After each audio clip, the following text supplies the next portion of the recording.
যে কোনো ভাষার সবচেয়ে ক্ষুদ্রতম উপাদান হচ্ছে ধ্বনি। ধ্বনি দৃশ্যগ্রাহ্য নয়, শ্রুতিগ্রাহ্য। সেই ধ্বনিকে আরও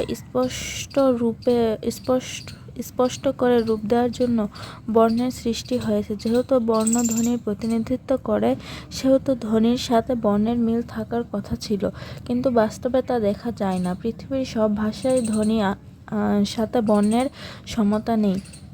ঠিক একইভাবে শব্দের বানান ও উচ্চারণের প্রভেদ রয়েছে অধিকাংশ ভাষায়।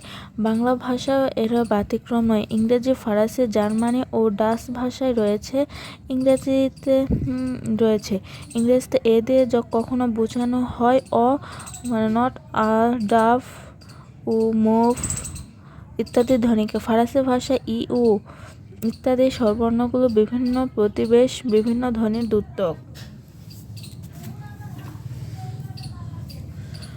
ডক্টর শিশির কুমার দাস বাংলা ভাষার উচ্চারণের 3টি স্তরের কথা বলেছেন, যথা: 1. অশিক্ষিত মানুষের মুখের কথা, 2. শিক্ষিত মানুষের কথ্যভাষ্য ও 3.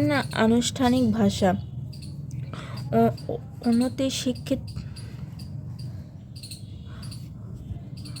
অনতিশিক্ষিত বা অশিক্ষিত মানুষের কথ্য ভাষায় নানা রকমের আঞ্চলিক বৈচিত্র্য রয়েছে। আবার আনুষ্ঠানিক ভাষার উচ্চারণে বানানের প্রভাব প্রকট। সে উচ্চারণে একটু পরিশীলিত বটে। বেতার, টেলিভিশন, অভিনয় ইত্যাদি এই আনুষ্ঠানিক উচ্চারণের প্রয়োগ হয়। এই দুইয়ের মধ্যবর্তী অবস্থানে রয়েছে সকল অঞ্চলের শিক্ষিত বাঙালির কথ্য ভাষার উচ্চারণ, যা সকলেই গ্রহণ করেছে। এই উচ্চারণ বাংলা প্রমিত বা মান্য উচ্চারণ। বাংলা ভাষার উচ্চারণ সূত্রসমূহ: বাংলা লিখিত ভাষায় ব্যবহৃত অ এর উচ্চারিত রূপ দুটি।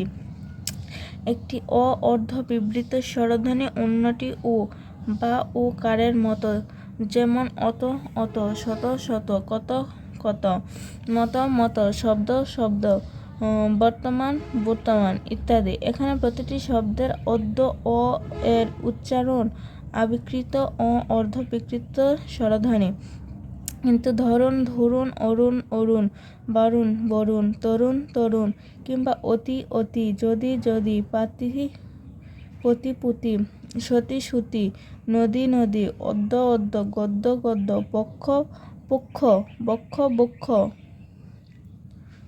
বক্ষ, বক্ষ ইত্যাদি শব্দের আদ্য অ এর উচ্চারণ অ থাকে না, হয়ে যায় উ, অর্ধ সংবৃত স্বরধ্বনি। সুনীত কুমার চট্টোপাধ্যায় এই উ কে একটি স্বতন্ত্র ফিম বা মূলধ্বনি হিসেবে চিহ্নিত করেছেন। বাংলা ভাষায় শব্দের আদি, মধ্য এবং অন্ত ব্যবহৃত এই অ নানাবিধ কারণে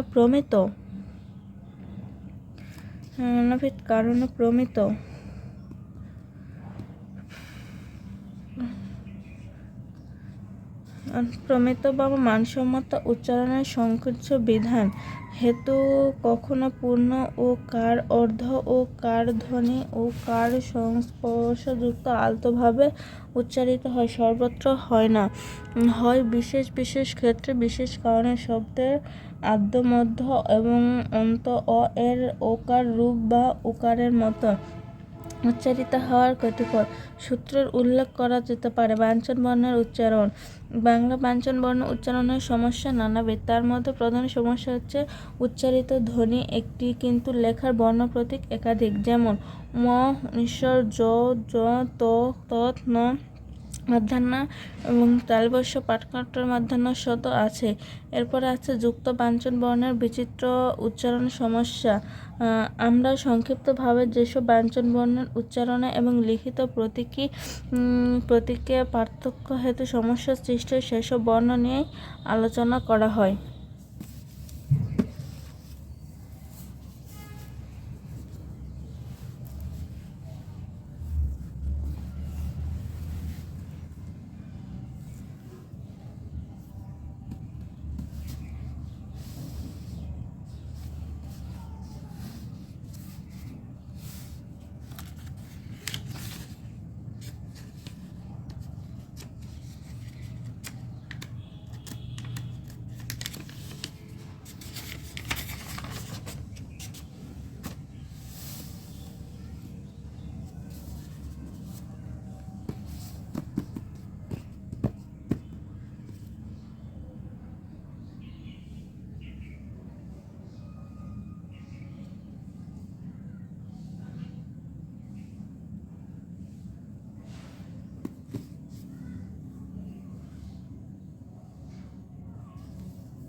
বাংলা বানানের নিয়ম ও শব্দ শুদ্ধিকরণ।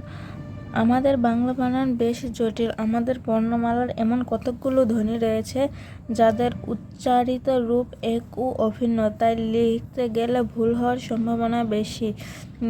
ই, দীর্ঘ ই, হ্রস্ব উ, দীর্ঘ উ, তালব্য পাটকারা, মূর্ধন্য দন্তন্য ন ইত্যাদি ধ্বনিগুলোর গঠনগত ভিন্নতা থাকলেও উচ্চারণের ক্ষেত্রে তেমন একটা পার্থক্য ধরা পড়ে না, অথচ সজ্জা এবং সজ্জা পার্থক্য সুস্পষ্ট। অনুরূপভাবে মূর্ধন্য ও দন্তান্নর ভেদেও অর্থের মারাত্মক বিভ্রাট ঘটে। যেমন বীণা, বীণা, প্রথমটার অর্থ বাঁশি, দ্বিতীয়টার অর্থ বাধিত। যদি কেউ লিখেন জামাল এসে সব নিয়ে গিয়েছে, তিনি বলতে চেয়েছেন যে জামাল এসে সমস্ত কিছু নিয়ে গেছে, তাই তার লেখা উচিত ছিল জামাল এসে সব নিয়ে গেছে। অথচ বানান ভুলের কারণে তার বক্তব্যের অর্থ দাঁড়িয়েছে জামাল এসে সব মানে মৃতদেহ নিয়ে গেছে। বানান ভুলের ব্যাপারটি সুস্পষ্টভাবে ভাষা ব্যবহারের ক্ষেত্রে চরম অন্তরায়।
জাতীয় শিক্ষাক্রম ও পাঠ্যপুস্তক বোর্ডের বাংলা বানানের নিয়ম।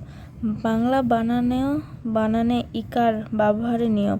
মূল সংস্কৃত শব্দ যদি তদ্ভব শব্দে রূপান্তরিত হয় তবে শব্দের আওতাভুক্ত দীর্ঘ ইকার পরিবর্তিত হয়ে হ্রস্ব ইকার হয়। যেমন বাটি, বাড়ি, বাড়ি, পক্ষী, পাখি, পাখি ইত্যাদি। মানুষের প্রাণিতুচ্ছ বস্তু, কর্ম ও ভাবাচক শব্দ এবং দীর্ঘাবৃত্তি শব্দে ইকার হয়। যেমন বেঙাচি, সুজি, বাবুগিরি ইত্যাদি।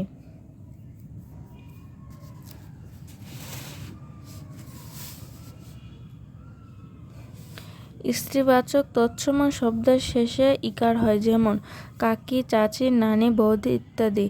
জাতি ও ভাষার নামের শেষে ইকার ব্যবহার করা হয়। যেমন জাপানি, বাঙালি ইত্যাদি।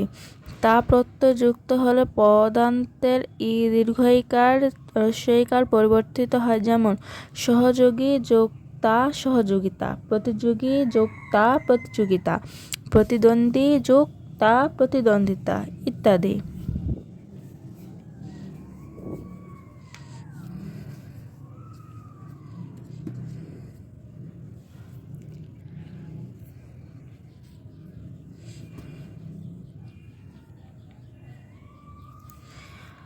বাংলা ক্রিয়াবাচক শব্দে ইকার ব্যবহৃত হয়। যেমন করি, ধরি, বলি, দেখি, হাসি, শিখি, লেখি ইত্যাদি।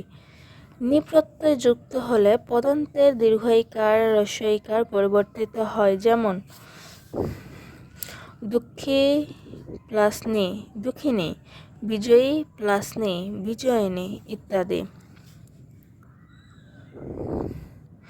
আলি প্রত্যয় যুক্ত শব্দে ইকার হবে। যেমন খেয়ালি, বর্ণালী, মিতালি, গীতালি, সোনালি ইত্যাদি। নম্বর, অব্যয় পদের রূপে কি শব্দটি ইকার দিয়ে লেখা হবে? যেমন তুমিও কি যাবে, সে কি এসেছিল।